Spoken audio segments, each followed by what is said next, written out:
Selamat siang Bapak Ibu sekalian, senang sekali kita bisa berjumpa kembali pada Sabtu siang ini. Kita belajar firman Tuhan, kita bertemu kembali. Saya berharap semua dalam keadaan sehat, dalam keadaan baik Bapak Ibu sekalian. Sebelum kita membahas firman Tuhan, mari kita bersatu di dalam doa. Sungguh hati kami bersyukur Tuhan pada siang hari ini kami bisa bersama-sama duduk diam di bawah kaki-Mu Tuhan, mendengarkan firman-Mu, belajar bersama-sama, mengumpas atas kebenaran firman Tuhan ini, bisa bersharing satu dengan yang lain Tuhan, dan biarlah Kau pakai bibir mulut hamba ini untuk memberitakan firman Tuhan secara benar sesuai dengan kebenaran firman-Mu. Di dalam nama Yesus kami berdoa dan mengucap syukur.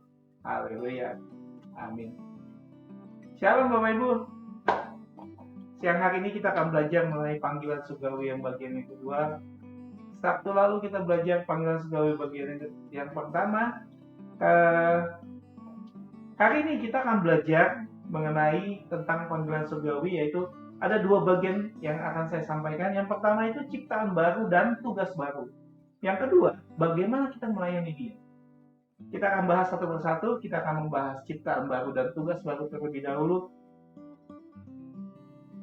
Kita bisa lihat bahwa mereka yang percaya kepada firman-Nya dan menerimanya di dalam hatinya akan mengalami kelahiran baru dan menjadi ciptaan yang baru, yang lama, yang egosentris yang kemarin kita pelajari telah lenyap, dan yang baru yaitu Kristosentris telah terbit.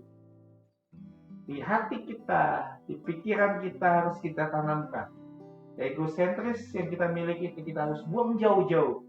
Kita harus belajar bersama-sama mengenai tujuan hidup kita yang baru, yang berfokus kepada Tuhan Yesus saja, kepada Kristus saja. Firman Tuhan dengan jelas menyatakan bahwa setiap orang yang berada di dalam Kristus adalah ciptaan baru. Dalam 2 Korintus 5 ayat yang ke-17. Kita semua ini adalah ciptaan baru ketika kita mengenal Tuhan. Ketika kita dibaptis dalam nama Yesus Kristus, kita adalah ciptaan yang baru, yang lama sudah berlalu, yang lama sudah hilang, yang lama sudah lenyap. Kita harus tekankan itu bahwa kita adalah ciptaan yang baru. Namun, status sebagai ciptaan baru ini bukan akhir Bapak Ibu, melainkan awal dari tugas yang baru, tugas yang Tuhan berikan, yaitu hidup yang mempersembahkan sepenuhnya untuk kemuliaan Allah. Dalam Roma 12 ayat 1. Dan menyadari bahwa tubuh kita adalah bait Roh Kudus. Tubuh kita adalah bait Roh Kudus. Makanya firman Tuhan berkata, jagalah tubuh kita, karena tubuh kita adalah bait Tuhan. Hindari setiap hal yang tidak berkenan kepada Tuhan. Mari kita teliti tiga kebenaran ini secara alkitabiah Bapak Ibu. Yang pertama itu ciptaan yang baru. Jadi di dalam 2 Korintus 5 ayat 17 bahwa transformasi radikal oleh Kristus, kalau kita baca dalam 2 Korintus 5 ayat 17 ini dinyatakan sebagai, jadi siapa yang ada di dalam Kristus, ia adalah ciptaan yang baru. Yang lama sudah berlalu, sesungguhnya yang baru sudah datang. Ini jelas dikatakan bahwa apa sih makna ciptaan yang baru? Kata kainos dalam bahasa Yunani berarti baru dalam kualitas. Bukan sekedar baru dalam waktu. Ini menunjukkan pada kelahiran kembali dan pembaharuan total oleh Roh Kudus. Tanpa pembaharuan Roh Kudus kita tidak ada gunanya. Jadi hidup kita harus diperbarui dengan adanya Roh Kudus. Roh Kudus kita undang masuk dalam hati kita, biarlah Dia bekerja dalam hidup kita, mengingatkan kita, memberikan pertolongan, memberikan kekuatan, memberikan jalan keluar di saat kita tidak ada jalan keluar, karena Dia adalah penolong yang setia Bapak Ibu sekalian. Yang lama sudah berlalu itu dosa kita, kutuk, dan identitas lama, contoh-contoh seperti hidup untuk diri kita sendiri diganti dengan hidup untuk Kristus. Kita tidak lagi dikendalikan oleh natur dosa, Bapak Ibu, tetapi oleh kebenaran akan Kristus. Contohnya Rasul Paulus yang berubah dari penganiayaan gereja menjadi hamba Tuhan. Kalau kita lihat atau kita telusuri di dalam Alkitab, ketika Saulus sebelum berubah menjadi Paulus menganiaya orang-orang Kristen, orang-orang percaya akan namanya Kristus, dia bahkan membunuh, membinasakan. Dia mengejar orang-orang Kristen dan dia membunuh orang yang percaya akan Kristus. Tetapi ketika hidupnya dirubah, ketika hidupnya mengenalkan Kristus, ada pembaharuan, ada terobosan, ada ciptaan yang baru.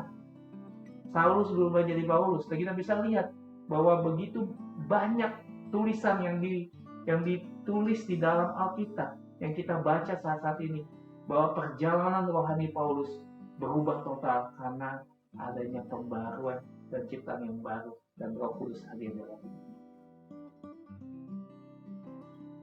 Tugas baru, apa yang dimaksud dengan tugas baru?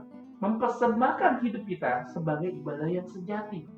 Coba kita lihat di dalam Roma 12 ayat yang pertama dikatakan, karena itu saudara-saudara, demi kemurahan Allah, aku menasihati kamu supaya kamu mempersembahkan tubuhmu sebagai persembahan yang hidup dan yang kudus dan yang berkenan kepada Allah. Itu adalah ibadahmu yang sejati. Tugas baru yang Tuhan sedang kasih dalam hidup kita.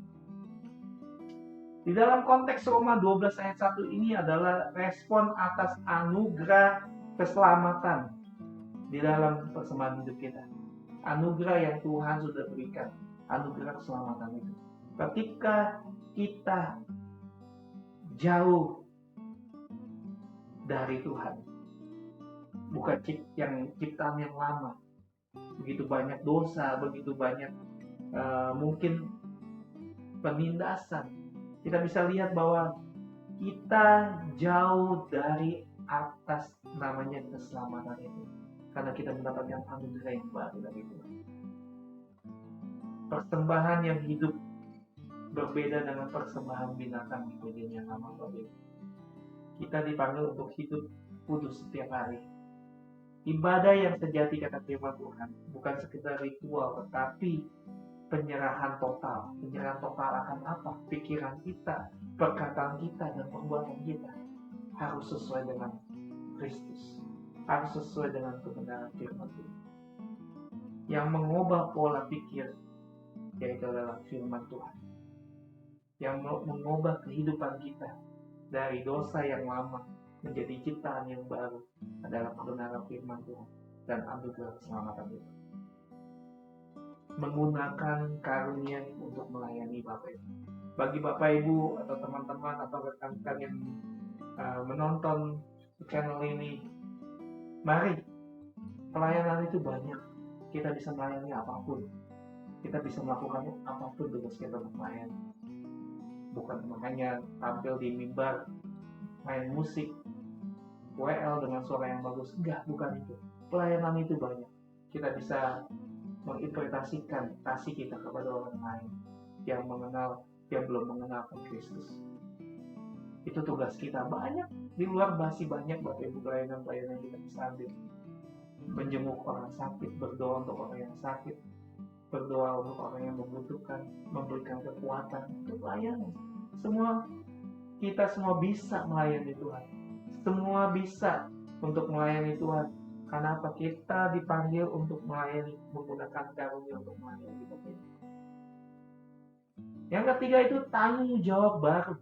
Apa tugas kita? Apa tanggung jawab baru? Apa yang akan kita ambil?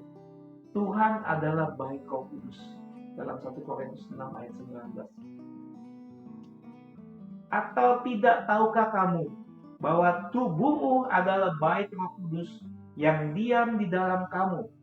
Perlu dicatat, tubuh kita adalah bait apa? Bait Roh Kudus yang diam di dalam kita. Roh Kudus yang kamu peroleh dari Allah, dan bahwa kamu bukan milik kamu sendiri. Jadi kekudusan tubuh. Bait Allah di dalam perjanjian adalah tempat yang kudus. sekarang Roh Kudus tinggal di dalam kita. Kita adalah bait Allah. Kalau perjanjian lama, Roh Kudus, rohnya Allah ada di tempat yang kudus. Tetapi ketika perjanjian baru, Tuhan sudah memberikan Roh penolong itu ada tinggal di dalam kita. Jangan kita tutup, jangan kita halangi. Karena setiap kita yang mengenalkan Kristus, kita harus merespon bahwa Tuhan sendiri yang turut campur tangan, mengkoreksi hidup kita, memberikan kita kekuatan, memberikan kita pengharapan di dalam Roh Kudus.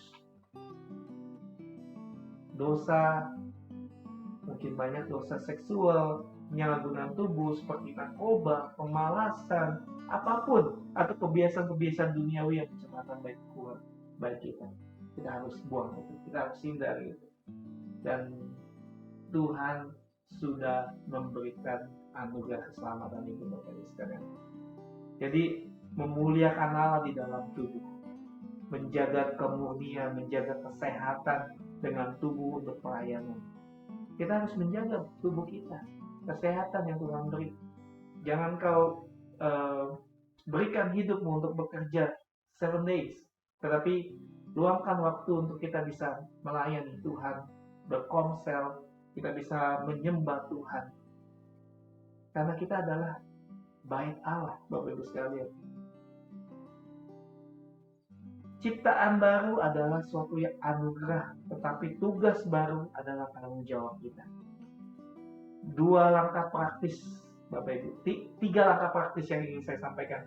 Bertobat dari kehidupan yang lama. Yang kedua, mempersembahkan hidup melalui doa, pelayanan, dan ketaatan. Yang ketiga, menjaga kekudusan, baik tubuh maupun pikiran kita. Dalam 2 Korintus 5 ayat 15 berkata, hidup kita bukanlah milik kita, melainkan milik Dia yang telah mati dan bangkit untuk kita. Karena hidup kita bukan milik kita sendiri lagi. Hidup kita milik Kristus. Katakan sama-sama, hidup kita milik Kristus. Karena Dia yang menyelamatkan hidup kita. Dia yang memberikan kita anugerah keselamatan hidup. Tidak ada Allah lain yang memberikan keselamatan selain Kristus. Yang setuju katakan lain. Haleluya. Kita akan belajar bagian yang kedua yang akan kita bahas mengenai bagaimana cara kita melayani Dia. Bagaimana respon kita melayani Dia, melayani Sang Pencipta. Respon bagi sebuah panggilan adalah mengikuti jejak. Ada kehormatan tertinggi yang menanti mereka dengan setia mengikut Yesus. Kehormatan dari Bapa. Ada 3 ayat yang ingin saya bacakan di dalam. Yang pertama dalam 1 Yohanes 12 ayat yang ke-26 berkata seperti ini. Barang siapa melayani aku, ia harus mengikut aku. Dan di mana aku berada, di situ pun pelayananku akan berada. Barang siapa melayani aku, ia akan dihormati Bapa. Ada di dalam Matius 4 ayat 19 berkata, mari ikutlah aku dan kamu akan kujadikan penjala manusia. Ayat yang ketiga, Matius 19 ayat yang 21 berkata, jikalau engkau hendak sempurna, pergilah, jualah segala milikmu dan berikanlah itu kepada orang-orang miskin. Maka engkau akan beroleh harta di surga. Kemudian datang kemari dan ikutlah aku. Tuhan jelas, Tuhan clear banget menyatakan ikutlah aku. Bahwa ketiga firman Tuhan yang kita baca ini, melayani Tuhan itu bukan sekedar aktivitas religius Bapak Ibu, tetapi komitmen yang hidup yang radikal yang Tuhan perlukan. Banyak orang yang lebih religius dari kita, tetapi tidak dilihat komitmen hidupnya yang radikal untuk mengikut Kristus. Ketika rasul-rasul mengenal Kristus, ketika rasul-rasul mengenal pencurahan Roh Kudus, hidupnya berubah. Tuhan berubahkan. Ketika itu Petrus bisa berkhotbah 3.000 orang bertobat. Begitupun hidup kita. Ketika Tuhan mau menaruh hidup kita untuk kita bisa berubah dan radikal mengikut Yesus, hidup kita akan berubah, hidup kita akan terlihat pelayanan kita, hidup kita akan melihat buah-buah yang akan kita hadapi, buah-buah yang akan kita dapat, Bapak Ibu sekalian. Karena poin yang pertama, melayani, mengikut Yesus dengan setia dalam Yohanes 12 ayat 26. Yesus menekankan bahwa pelayanannya harus mengikut Dia. Ini berarti apa? Ketaatan atau menyelaraskan hidup dengan kehendaknya. Yang kedua, kedekatan. Di mana Yesus berada dalam penyertaan, penderitaan, atau kemuliaan, di situ kita harus ada. Yang ketiga, janji Allah. Bapa akan menghormati mereka yang setia kepada anaknya. Itulah janji firman Tuhan. Ketika kita melayani, menjadi alat bagi kerajaannya dalam Matius 4 ayat 19, Yesus memanggil murid-murid untuk menjala manusia. Artinya bahwa bergerak aktif, melayani adalah membawa orang kepada Kristus, menjadi penjala-penjala manusia yang ditekankan kepada rasul-rasul sebelum kita. Dan kita pun sebagai hamba-hamba Tuhan, sebagai Allah, sebagai abdi Allah, kita harus tahu bahwa tugas yang utama yang Tuhan berikan dalam hidup kita adalah membawa jiwa-jiwa. Yang setuju katakan amin. Dan kita tahu bahwa ketika kita membawa jiwa-jiwa, ada reward, ada mahkota yang Tuhan berikan untuk kemuliaan bagi nama Tuhan. Bergerak aktif melayani dalam membawa orang kepada Kristus. Injil, baik pemuritan, komsel, atau apapun. Orang yang belum mengenalkan Tuhan. Masih banyak, mungkin lingkungan sekitar kita, lingkungan pertama yang kita alami. Mungkin ada orang tua kita yang belum mengenal Kristus. Mungkin ada adik kakak kita yang belum mengenal Kristus. Mungkin juga ada teman-teman kita yang belum mengenal Kristus. Dan kita bisa melihat bahwa Yesus sudah memberikan kita quote bahwa hidup kita harus melayani Dia dan membawa jiwa-jiwa untuk memuridkan, untuk memberikan kita membawa setiap kita orang yang belum mengenal Tuhan. Jadi ada namanya transformasi hidup. Dulu penjala ikan, kini penjala jiwa. Tuhan mengubah tujuan hidup kita, Bapak Ibu sekalian. Tuhan memberikan hidup kita, pasti ada tujuan yang Tuhan ingin sampaikan. Ada tujuan yang ingin Tuhan berikan dalam hidup kita. Yang ketiga itu melayani. Melayani dalam artinya apa? Melepaskan diri dari ikatan dunia. Dalam Matius 19 ayat 21. Kepada orang yang muda, Tuhan Yesus berkata pada orang yang muda dan kaya, Yesus menyatakan syarat untuk kita melayani apa? Jual segala milikmu. Ini mengajak kita tentang arti pengorbanan, melepaskan ketergantungan pada harta dan keamanan duniawi. Ketika Tuhan Yesus berbicara kepada anak muda itu, jualah hartamu dan ikutlah aku. Tuhan ingin tahu bahwa pengorbanan yang Tuhan ingin sampaikan kepada kita, ini adalah untuk melepaskan kita, ketergantungan kita kepada harta duniawi, kepada pekerjaan-pekerjaan kita, bahwa kita harus memiliki komitmen untuk kita berkorban kepada Kristus. Yang kedua itu prioritas surgawi, Bapak Ibu. Harta sejati adalah penghidupan surga. Itu yang Tuhan sudah janjikan. Alkitab juga berkata seperti itu. Jadi melayani Tuhan adalah yang pertama relasi, mengikuti Yesus setiap hari. Yang kedua misi, menjadi berkat bagi jiwa-jiwa, bagi bangsa-bangsa. Yang ketiga, ketaatan total, mutlak.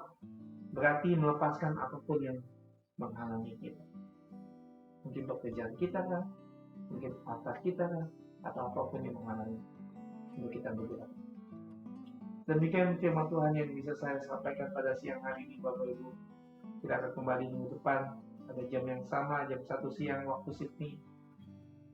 Sabtu depan kita akan belajar mengenai panggilan surgawi bagian yang 3. Saya berharap semua dalam antusias terus setiap minggunya dan tidak bosan-bosan untuk mendengar firman Tuhan, dan ada hal-hal yang baru yang Tuhan akan bukakan.